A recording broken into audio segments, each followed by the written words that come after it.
A group of people living in the same place or having a particular characteristic in common, feeling of fellowship with others, a social group whose members have something in common. These are all definitions of community. Our classrooms truly are a community of students, and in order for the community to thrive, relationships must be solid and every member must be actively working to build healthy relationships. Welcome to episode 22 of the Upper Elementary Simplified podcast. I'm your host, Danna, and today I am talking all about classroom community and team building ideas for the upper elementary classroom.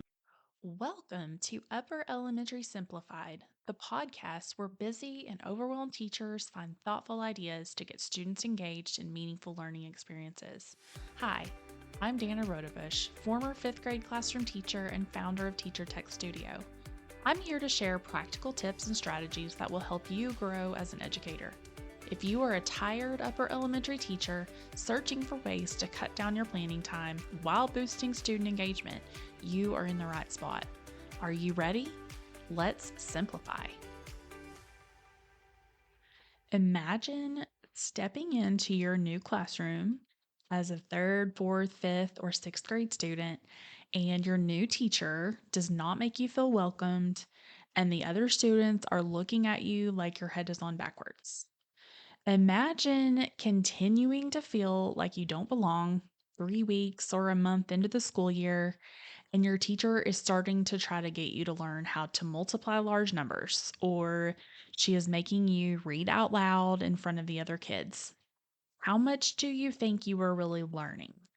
Do you even want to learn anything? Do you even want to come to school at all?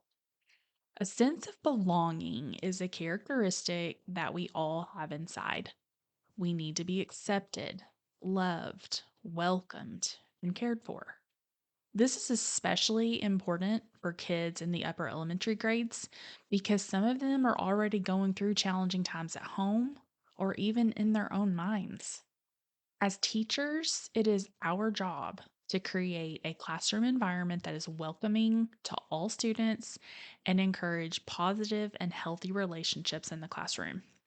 Today, I'm going to give you 9 ideas for building classroom community as an upper elementary teacher this school year.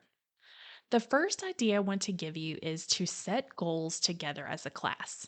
These could be subject specific, they could be more personalized goals, or they could be broader school related goals.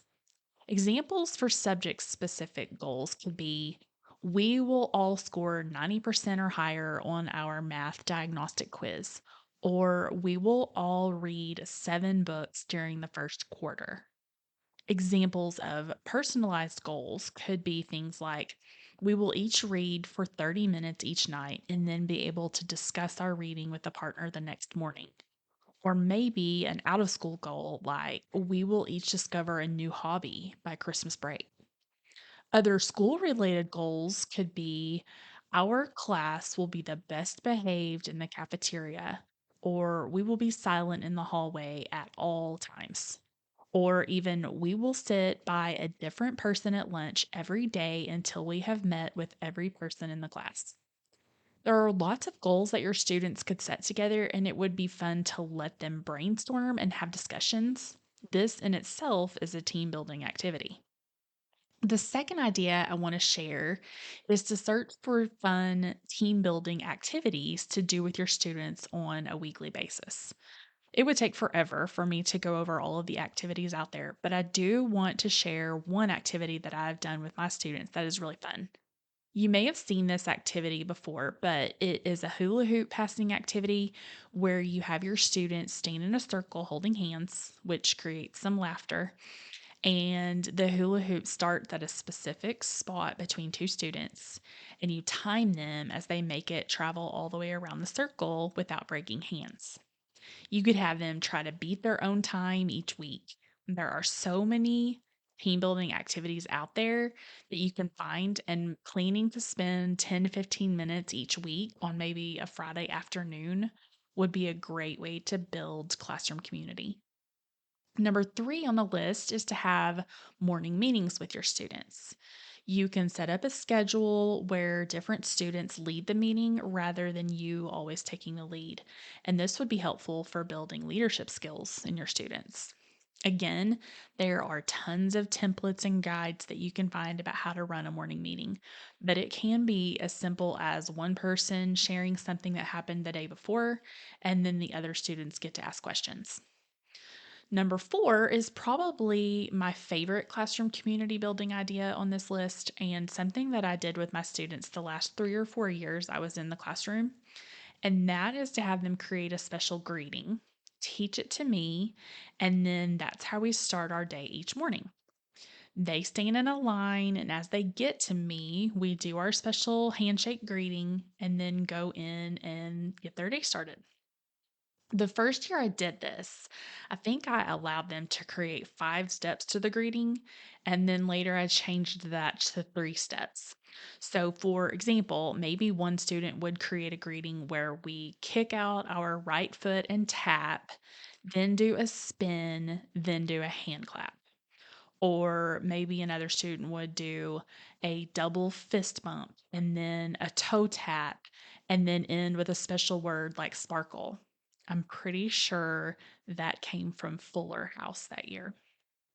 Having these special morning greetings with my students was so much fun. I would tell them about it on the first day of school by giving a few examples and give them a few days to come up with their own. And then maybe on the third or fourth day of school, I would plan out time in the day to call each of them over and teach me the greeting they had created. The other students would be working on something independently during this time. It was challenging for me to learn them all, but I did.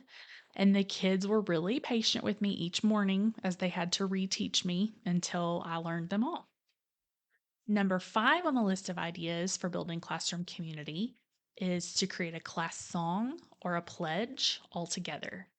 You could let groups get together and come up with some ideas and then present them to the rest of the class. Then they could vote to either use all or part of the idea in the final creation. Then you could plan to allow them to sing or say their pledge maybe once per week or even every day at cleanup time. Number six is to create a class book or a scrapbook. You can give students guidelines for what to include on their page and let them work on it at home or give them time in class. And then they can present their page to the rest of the class before it goes into the class book. Then, throughout the school year, the class book is available for them to look at. Number seven, I have already mentioned a little bit in one of the previous ideas, but that is to ask for student input where you can. There are decisions that can be made with their ideas. You don't have to use their ideas, but some of them may surprise you. Let them help with decisions like your next novel study or how to organize group materials, or let them brainstorm ideas for rewards that you are going to offer. This input will give them ownership of the decisions that are made, even if you make your own little changes to the final outcome. Number eight is to implement a classroom economy. I have loved having a classroom economy in the past. I have set it up and structured it in several different ways that really I could record a whole episode about classroom economy. If you are interested in me creating an episode about this topic, please reach out on Instagram at Teacher Tech Studio or email me and let me know. That's Danna at teachertechstudio.com. I will list those ways to contact me in the show notes for this episode at upperelementarysimplified.com /episode 22. And the last idea, number 9 on the list of ideas for building classroom community in upper elementary, is to admit your own mistakes and flaws and apologize to your students when it is warranted. If you are having a bad day, that's okay. It's human and normal. But once you calm down, apologize to your students. If you make a mistake during a lesson, own it and admit it. Students view you as a role model, And when they see you admitting mistakes and apologizing for things you have said or done that may have been hurtful, they will hopefully realize that those are characteristics they want to have too. And doing so helps them to trust you, which is one of the most important parts of a strong classroom community. I hope that you are able to take away some tips from today's episode to help you build a strong classroom community with your students this school year.